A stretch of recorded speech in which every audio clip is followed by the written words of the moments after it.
احباب گرامی، ہم انسانوں کی یہ فطرت ہے، ہماری یہ خواہش ہوتی ہے کہ کہیں کوئی کام کیے بغیر اگر اس کا رزلٹ ہمیں مل جائے یا محنت کیے بغیر اس کا پھل ہمیں مل جائے تو ہمیں بڑا مزہ آتا ہے۔ مثال کے طور پر ایک آدمی نے 3-4 ماہ گندم کی فصل پہ محنت کی ہے۔ اب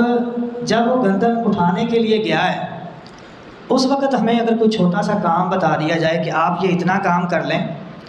جتنی گندم وہ اٹھا کے گھر لے کے جا رہا ہے اتنی آپ کو بھی ملے گی، ہمیں بڑا مزہ آئے گا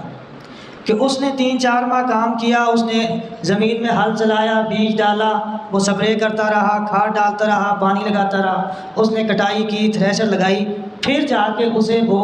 ثمرہ اور پھل ملا ہے جو ہمیں ایک دن میں مل گیا۔ اسٹوڈنٹ ہے،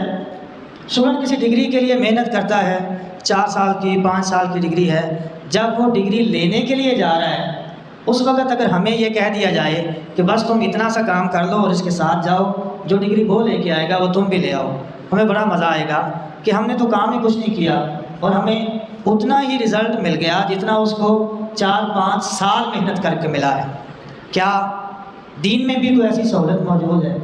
اللہ رب العزت جو ہمارے خالق ہیں، ہمارے مالک ہیں، جو ہماری طبیعتوں کو جانتے ہیں، ہماری فطرت کو جانتے ہیں، اس اللہ نے ہمارے لیے دین میں بھی ایسے پیکج رکھے ہیں۔ اللہ تعالیٰ نے ایسے کام دین میں بھی رکھے ہیں کہ ہم محنت تھوڑی کریں لیکن کسی دوسرے بندے کے برابر اجر پالیں۔ 4 چیزیں بالاختصار آپ کے سامنے ذکر کروں گا، جن میں سے ایک چیز رمضان المبارک کے ساتھ خاص ہے۔ یہ اسپیشلی گاؤں کے رہنے والے لوگ جانتے ہیں کہ اس طرح کے موسم میں رمضان المبارک کے روزے کتنے مشکل ہوتے ہیں، خاص طور پہ وہ لوگ جنہوں نے روزہ رکھ کے جانوروں کے لیے چارہ لے کے آنا ہے، گندم کی کٹائی کرنی ہے، باہر پانی لگانے کے لیے جانا ہے، کسی نے کھاد ڈالنے کے لیے جانا ہے، کسی نے جانور چرانے کے لیے لے کے جانے ہیں، سارا دن دھوپ میں پھرنا ہے، اسے پتہ ہے کہ روزہ کیا ہوتا ہے۔ ایک بندہ روزہ رکھ کے سارا دن سویا ہوا ہے، اے سی اللہ نے دیا ہے، کسی کو اللہ نے کولر دیا ہوا ہے، ٹھنڈی ہوا آ رہی ہے اور اس سکون سے مزے سے سویا ہوا ہے، اجر اسے بھی ملتا ہے، لیکن روزے کا مزہ اسے آتا ہے جو باہر دھوپ میں پھر رہا ہے، جسے باہر فیلڈ میں کام کرنا پڑتا ہے۔ تو جس بندے نے سارا دن یہ کام کیا ہے، جو دھوپ میں پھرتا رہا ہے، جس کی زبان بار بار تالو سے چپکتی رہی ہے پیاس کی وجہ سے، جس سے بات سارا دن نہیں ہوتی تھی، آپ کو اگر شام کو یہ کہا جائے کہ جتنا اجر اس بندے نے آج کمایا ہے، آپ ایک چھوٹا سا عمل کر کے اتنا ہی اجر کما سکتے ہیں، یہ مزے کی بات ہے کہ نہیں؟ اس نے سارا دن محنت کی ہے، بھوکا پیاسا رہا ہے، وہ باہر پھرتا رہا ہے، دھوپ برداشت کی، بھوک برداشت کی، اس نے پیاس برداشت کی ہے، آپ کو شام کو کہہ دیا جائے کہ بس آپ اتنا سا کام کر لیں، جتنا اجر اسے ملے گا اتنا ہی آپ کو ملے گا۔ ہاں، اللہ رب العزت نے ہمیں یہ سہولت دی ہے۔ پیارے پیغمبر علیہ الصلوۃ والسلام فرماتے ہیں، جامع الترمذی کی روایت ہے، رسول اللہ صلی اللہ علیہ وسلم نے فرمایا، من فطر صائما کان له مثل اجرہ غیر انہ لا ينقص من اجر الصائم شیء۔ جس بندے نے کسی کو افطاری کروا دی، من فطر صائما، جس نے کسی روزے دار کو افطاری کروا دی، کان له مثل اجرہ، مثل اجرہ، بڑے مزے کے الفاظ ہیں، اس بندے کو روزے کا اجر نہیں، مثل اجرہ، اس بندے کے روزے جتنا اجر ملے گا جس کو اس نے افطاری کروائی ہے۔ یہ خود سارا دن اے سی میں سویا رہا ہے، افطاری اس بندے کو کروا رہا ہے جس کی سارا دن پیاس کی وجہ سے جان لبوں پہ رہی ہے، جس کی زبان تالوں سے جدا نہیں ہوتی تھی، جس سے بات نہیں کی جاتی تھی، اس نے اس بندے کو افطاری کروا دی ہے، اسے بھی اس جیسا ہی اجر مل جائے گا۔ اللہ کے پیغمبر، کیا اس کی اجر میں کوئی کمی آئے گی؟ میں نے روزہ رکھا ہے، میں اپنے گھر میں افطاری کر لوں یا کسی کے گھر میں جا کے کر لوں تو کیا میرا اجر کم ہوگا؟ جس نے افطاری کی ہے کیا اس کے اجر میں کوئی کمی آئے گی؟ رسول اللہ صلی اللہ علیہ وسلم فرماتے ہیں، غیر انہ لا ينقص من اجر الصائم شیء، جس نے روزہ رکھا ہے اس کے اجر میں کوئی کمی نہیں ہوگی۔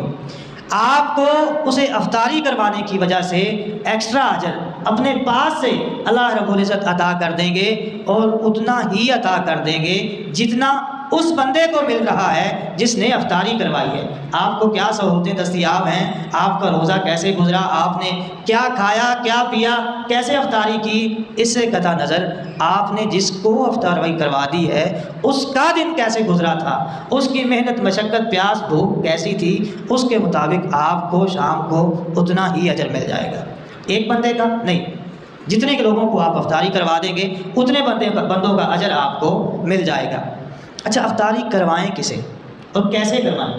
کیا یہ ضروری ہے کہ انواع و اقسام کے کھانے ہوں، میں بتاؤں کہ میں کون ہوں، میری حیثیت کیا ہے، میں کتنے پیسے خرچ کر سکتا ہوں؟ یہ بتانا ضروری نہیں ہے۔ جتنی اللہ نے آپ کو حیثیت دی، جو آپ خرچ کر سکتے ہیں اسی قدر آپ خرچ کر دیں۔ آپ اپنے عزیزوں کو رشتہ داروں کو اکٹھا کر کے افطاری کروا دیتے ہیں، بڑی اجر کی بات ہے۔ آپ اپنے دوستوں کو بلا لیں، بہت اچھی بات ہے، یقیناً آپ کو یہ اجر مل جائے گا۔ لیکن اس سے بھی بڑھ کے ایک چیز ہے، آپ اپنے ارد گرد، اگر آپ دکاندار ہیں تو آپ کے پاس جو چھوٹے چھوٹے ملازم کام کرتے ہیں، اگر آپ ذمہ دار ہیں تو آپ کے گھر میں جو عورت وہ کام کرنے کے لیے آتی ہے، آپ نے جانوروں کو چارہ ڈالنے کے لیے جو بچہ رکھا ہوا ہے، یا آپ نے پانی لگانے کے لیے جس بندے کو مزدوری پہ لگاتے ہیں، یا اور یہ چھوٹے چھوٹے لوگ جو آپ کے پاس مزدوری کرتے ہیں چھوٹی چھوٹی حیثیت کے، جن کے پاس پیسے نہیں ہوتے، ذرا اسے بلائیں، اپنے پاس بٹھائیں، پوچھیں بیٹا آپ کے گھر میں افطاری کیسے ہوتی ہے۔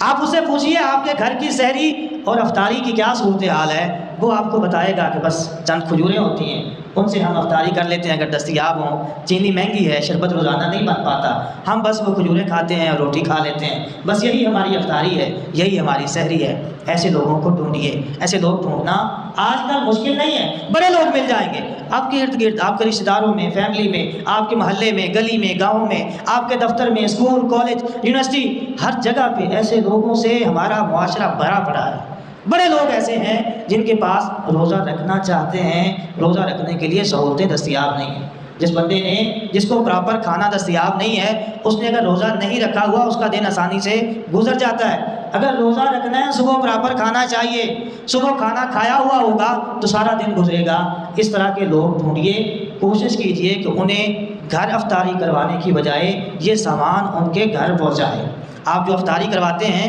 یقیناً آپ کو اجر ملتا ہے، لیکن یہی راشن اگر آپ ان کے گھر دے دیں گے ان کی عزت نفس زیادہ محفوظ رہے گی۔ جو آپ کے گھر آ کے افطاری کر رہا ہے وہی آپ کے دیے ہوئے پیسوں سے